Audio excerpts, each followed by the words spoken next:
Hello बच्चों, चलिए प्रश्न को देखते हैं। प्रश्न है, विलेय के अणुओं के संगुणित होने पर इसका प्रेक्षित अणुभार सदैव रिक्त स्थान होता है। तो देखिए बच्चों, यहाँ पर बात करें प्रश्न की मुख्य अवधारणा। तो बच्चों यहाँ पर संगुणन का अर्थ क्या हुआ ये समझें। संगुणन क्या होता है? यदि हमारे पास में यहाँ पर एक मॉलिक्यूल है, यहाँ पर ए का, अब यहाँ पर क्या क्या होगा कि ये जो दो मॉलिक्यूल होंगे एक ये मिलके यहाँ पर एक A2 अणु का निर्माण करेंगे। यहाँ पर ये A2 अणु का निर्माण करेंगे। ये यहाँ पे हमारे पास में होता है संगुणन। और बात करें इसके वांटाप गुणांक की, तो इसको हम लिखते हैं 1 माइनस अल्फा प्लस एन। यहाँ पर 1 माइनस अल्फा प्लस अल्फा बटे एन से इसको प्रदर्शित करते हैं।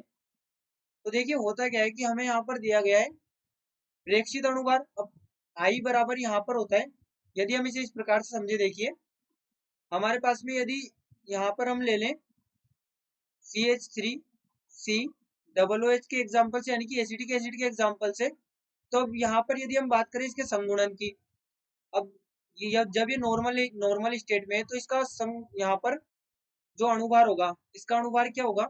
अणुभार इसका अणुभार क्या होगा? इसका अणुभार यहाँ पर होगा 12 प्लस 3 प्लस 12 प्लस 32 प्लस 1, यानी ये हमारे पास में टोटली 60 हो गया। ये हमारे पास में हम इसको मान लें अणुभार m, अणुभार इसको हम मान लें यहाँ पर ये हमारे पास में m है।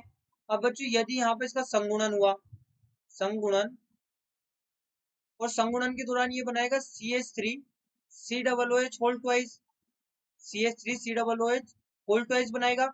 अब यहाँ पर इसका अणुभार की जब हम बात करेंगे, यहाँ पर इसका अणुभार मान लीजिए m डैश है, तो m डैश हमारे पास में क्या होगा? 2 into 12 plus 3 plus 12 plus 32 plus 1, यानी कि 120 होगा। यानी कि क्या हुआ कि जो m डैश था वो बराबर हो गया 2m के।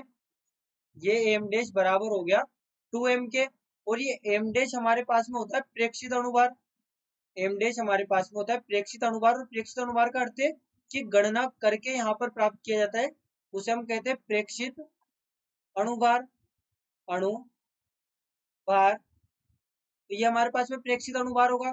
तो प्रेक्षित अणुभार क्या हुआ? बढ़ेगा। जब भी संगुणन होगा तो प्रेक्षित अणुभार सदैव बढ़ेगा।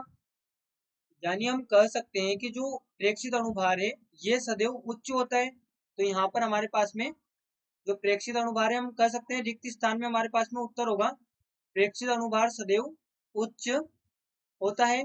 और यही बच्चों हमारे प्रश्न का उत्तर होगा, क्योंकि यहाँ पर हमने समझ लिया कि जो प्रेक्षित अणुभार है संगुणन के दौरान बढ़ जाता है, यानी कि प्रेक्षित अणुभार उच्च हो जाता है, जो कि हमारे प्रश्न का सही उत्तर है। तो बच्चों आशा करते हैं आपको प्रश्न समझ आया होगा। धन्यवाद।